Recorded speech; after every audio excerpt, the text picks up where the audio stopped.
Bonjour à toutes et bienvenue dans cette toute nouvelle vidéo dans laquelle j'ai envie de vous parler d'un sujet qui me tient tout particulièrement à cœur. Il s'agit de l'amour de soi. Alors oui, c'est un sujet dont je vais vous parler assez régulièrement, tout simplement parce que c'est le domaine sur lequel j'ai choisi de me spécialiser. Alors avant d'aller plus loin, je vais commencer par me présenter puisque moi je suis Sylvie Cortès, je suis coach, comme je vous le disais, spécialisée en amour de soi. Et j'accompagne les femmes au travers de mon programme et de mes sessions de coaching, en fait. Je les accompagne à venir se reconnecter à la petite flamme qu'elles ont à l'intérieur d'elles-mêmes et qui ne demandent qu'à jaillir sur le monde, qui ne demandent qu'à grandir. Mon objectif est tout simplement de permettre à ces femmes de transformer littéralement leur vie en venant se reconnecter à elles-mêmes, en apprenant à aimer qui elles sont. Voilà pour qui je suis. À présent, pour le sujet de cette vidéo, aujourd'hui nous allons parler de façon plus spécifique de c'est quoi l'amour de soi? Qu'est-ce que ça signifie?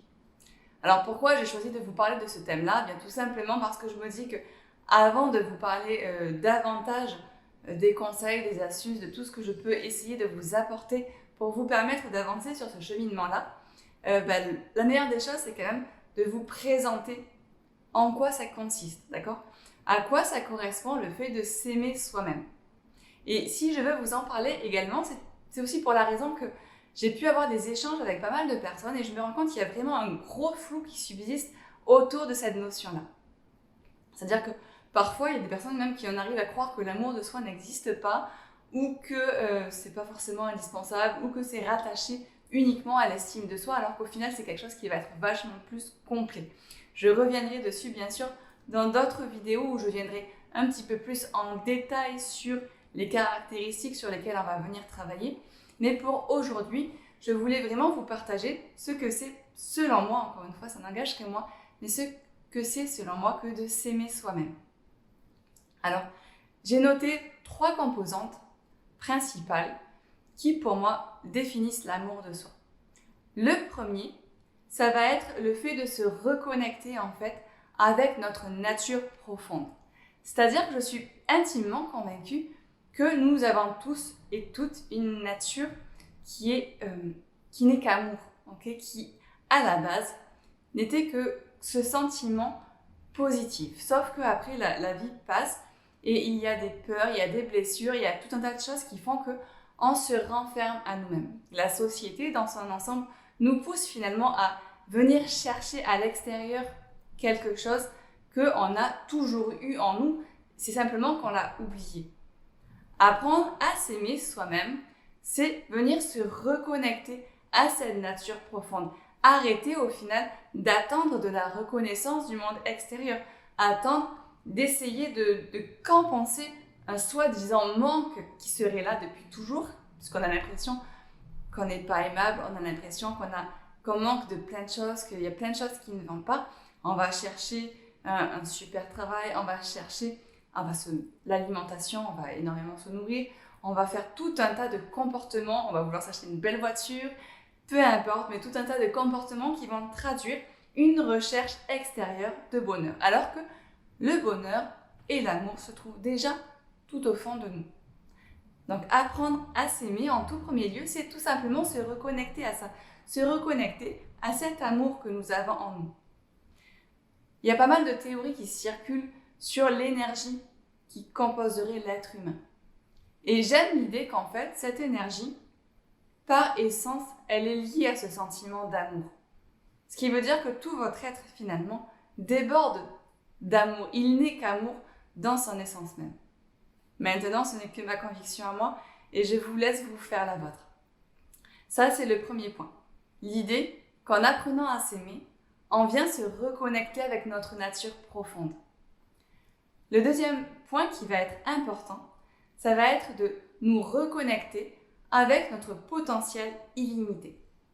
S'aimer soi-même, c'est accepter l'idée que les seules limites dont nous disposons sont celles que nous nous imposons. Nous n'avons pas de réelles limites, puisque on peut apprendre, on peut se former, on peut évoluer tout au long de notre vie. Parmi les personnes que j'accompagne, il va y avoir plusieurs catégories d'âge.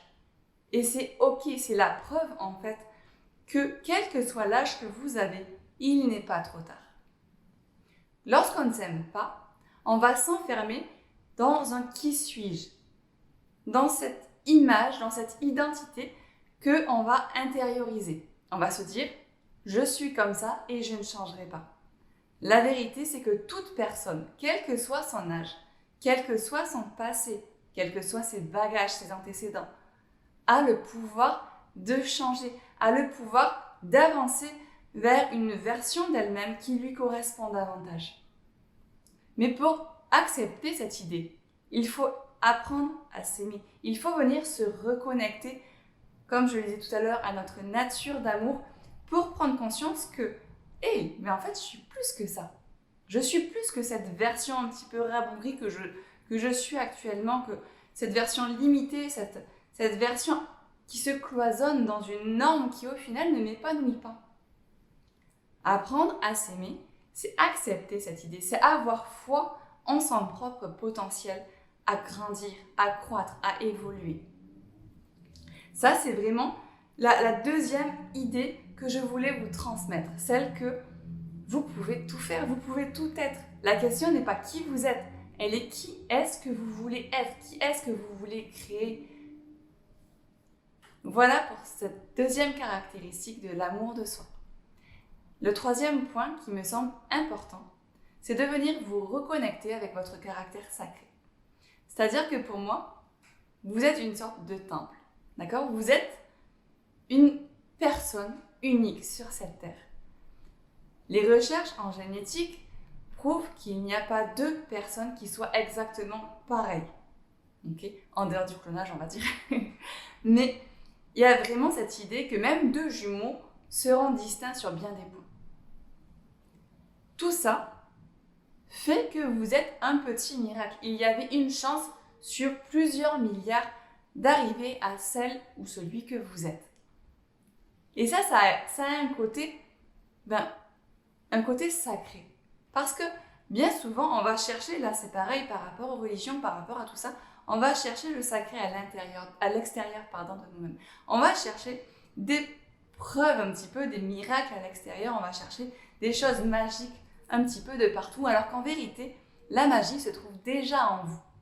La magie, elle est dans le fait que vous êtes une combinaison unique. Vous êtes un petit bijou de la nature. Et tant que vous ne vous aimez pas, tant que vous ne prenez pas conscience de cela, vous continuez à considérer que cette combinaison unique, elle est pourrie, il y a quelque chose qui ne va pas avec.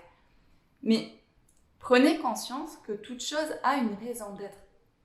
Et en fait, apprendre à s'aimer, c'est également apprendre à prendre conscience que votre corps est un temple, que vous avez un côté sacré qui est inné chez vous. D'accord ? Vous êtes quelqu'un d'important et vous avez une place en ce monde, peu importe qui vous êtes, peu importe à quoi vous ressemblez. Okay ? C'est vraiment cette idée-là. Donc pour moi, pour résumer, c'est quoi l'amour de soi ? C'est tout simplement venir se reconnecter à notre nature profonde qu'est l'amour. C'est prendre conscience de notre potentiel illimité à devenir qui nous voulons être et à faire ce que nous voulons faire. Et c'est également prendre conscience de notre côté sacré, de notre côté unique, magique. D'accord ? C'est vraiment tout ça que revêt, selon moi, le fait de s'aimer soi-même. Et au final, ça va avoir vraiment tout un tas de répercussions très positives dans votre vie quotidienne. Vous allez vous rendre compte que plus vous apprenez à vous aimer, plus votre vie se transforme. Alors bien sûr, vous pouvez passer toute votre vie sans vous aimer. Il y a des personnes qui ne s'aiment pas et c'est ok d'une certaine façon si vous préférez rester comme ça, si c'est confortable pour vous. Pour autant, si vous vous sentez mal, si vous avez la sensation de ne pas réussir à vous épanouir, alors choisissez de vous engager sur cette voie parce que l'amour de soi, avant toute chose, c'est un choix, c'est une construction.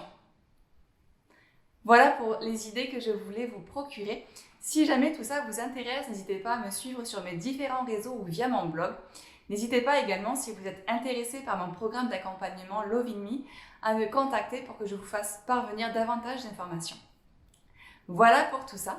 Je vous souhaite à toutes une très très belle journée et je vous dis à bientôt.